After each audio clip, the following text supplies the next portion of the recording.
बस मेरा ये मानना है, जिस तरह मोदी जी 15 लाख के झूठा आश्वासन देकर आए थे और जुमला लेकर आए थे, उसी तरह से जो है वो इस वक्त जब अपनी हार और अपना जो है अपनी बेइज्जती देखते हुए वो उन्होंने इस चीज़ को जो है लाकर सामने रखा है और अब वो पूरी तरह से एक्सपोज हो चुके हैं। नियरली 400, अभी जैसा कि अभी पता चला मीडिया रिपोर्ट के अनुसार 400 ऐसे वर्ड्स उन्होंने बोले हैं जो आचार संहिता और कानून और चुनाव आयोग का जो नियम है उसकी धज्जियां उन्होंने उड़ा दी।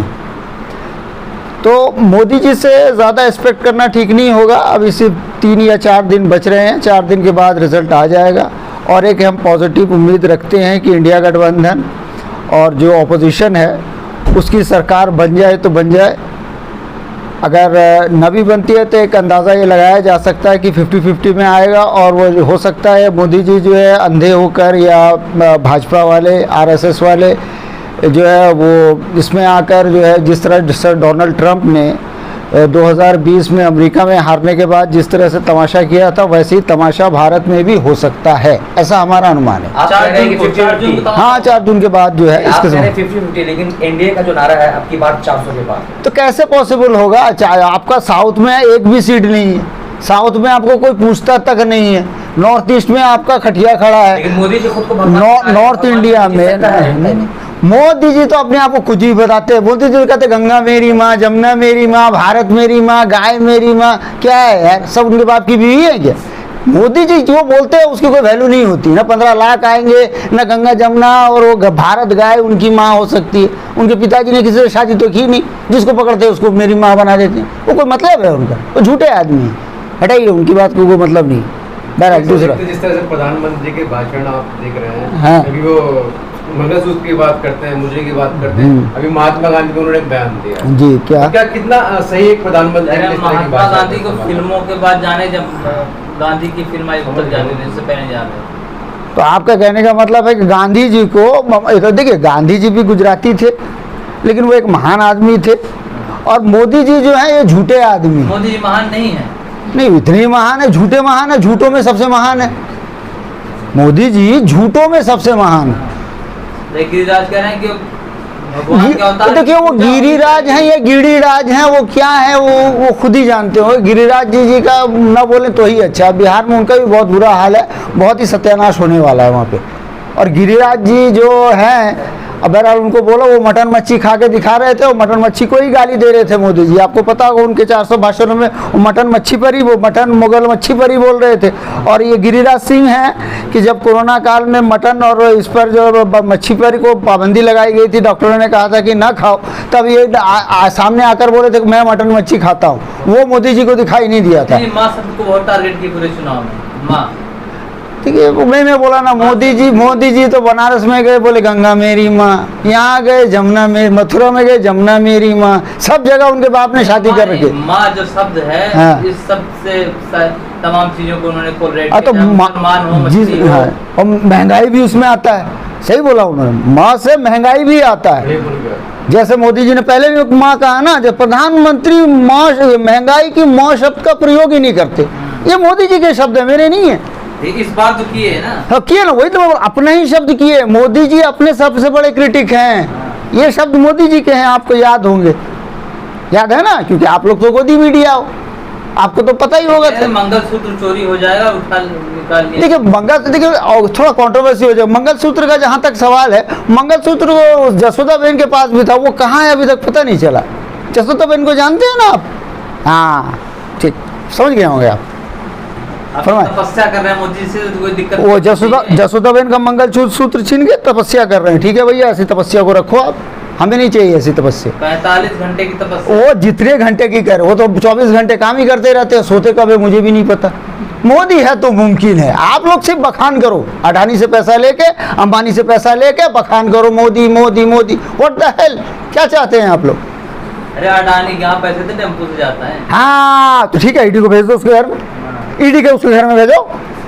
अंबानी को भेजो, अंबानी के घर में, उसके घर में ईडी सीबीआई क्या कर रहे हैं? वो राहुल के पीछे, इसके पीछे जितने भ्रष्टाचारी है सबको पकड़, सबके पीछे लग के लाके भाजपा में ज्वाइन करा देते हो। है ना। भाजपा मैं भ्रष्टाचारियों को छोड़ो, सबको लाके भाजपा में, किसी को मुख्यमंत्री। आपको पीएम मोदी के खिलाफ बोलने के लिए कितना पैसा मिला विपक्ष की तरफ से?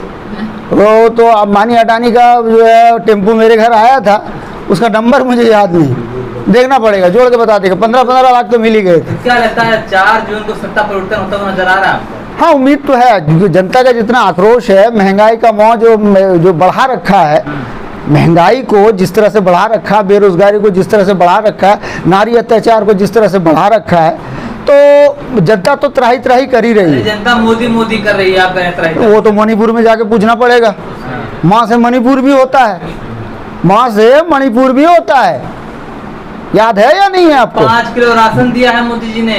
जी बात है, माँ से मणिपुर याद है ना।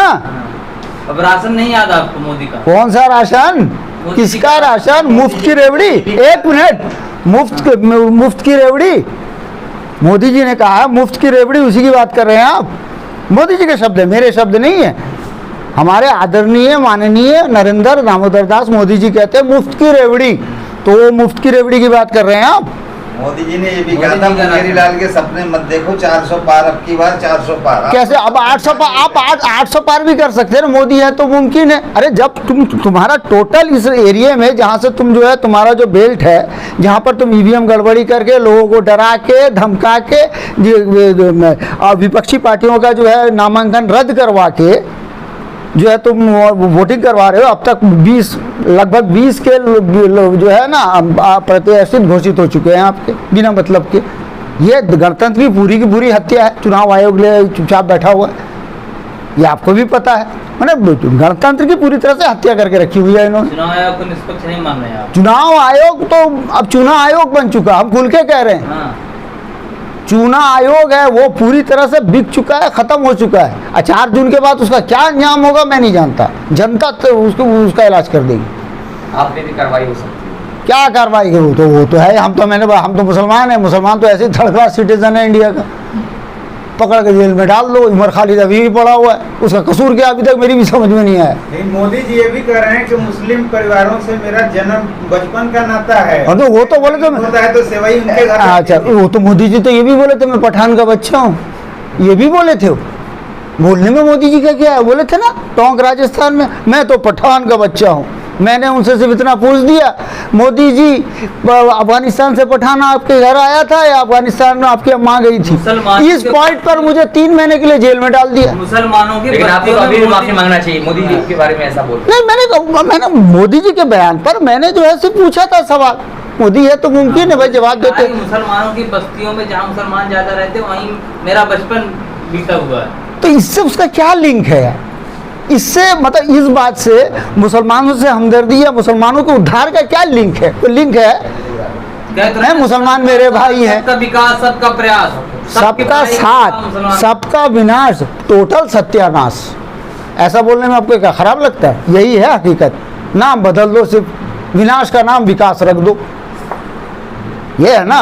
विकास तो वैसे गोली खा के मर गया। कहते हैं कि अगर मैं हिंदू मुस्लिम करूंगा तो मैं समाज में, सार्वजनिक समाज में रहने योग्य नहीं रहूंगा। वैसे भी वैसे भी मोदी जी कौन से योग्य हैं? समाज में रहने के योग्य हैं ही नहीं। अपनी बीवी को छोड़ के भाग गए, ये समाज में रहने के योग्य नहीं, तीसरे तो अपनी बीवी को छोड़ के भाग गए। हिंदू मुस्लिम को कह रहे हैं अगर वो करेंगे तो हाँ, हिंदू मुस्लिम कर ही रहे हैं, और क्या करेंगे? उनका बयान में मंगलसूत्र छीन के मुसलमानों को कैसे दे देंगे? मैं जब तक जिंदा हूँ मैं जो है मुसलमानों को आरक्षण लेने दूंगा नहीं। अरे आरक्षण तो ठीक है, मुसलमान मांग तुमसे कब रहा है? मुसलमान तो सेपरेट इलेक्टोरेट की मांग करेगा, अब आपसे नहीं करेगा, आपसे नहीं करेगा। उसको सेपरेट इलेक्टोरेट चाहिए, उसको अपने वोट की कीमत चाहिए। अब वो अपने वोट की कीमत को पता करेगा। मुसलमान सोया हुआ है, थर्ड क्लास सिटीजन बना हुआ है अपनी गलती की वजह से। हमारा सेपरेट इलेक्टोरेट होगा, जिस तरह SC ST का है वैसे हमारा सेपरेट इलेक्टोरेट होगा। SC ST को 2 वोट का अधिकार मिलना चाहिए, जो बाबा साहब अम्बेडकर ने राउंड टेबल कॉन्फ्रेंस में लिया था।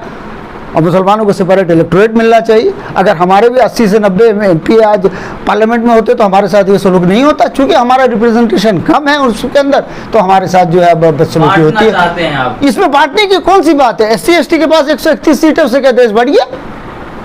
वैसे मुसलमानों को मिलेगा, वैसे OBC को मिलेगा, वैसे सिखों को मिलेगा, वैसे ईसाइयों को मिलेगा, तमामों को मिलेगा। इसमें प्रॉब्लम क्या है?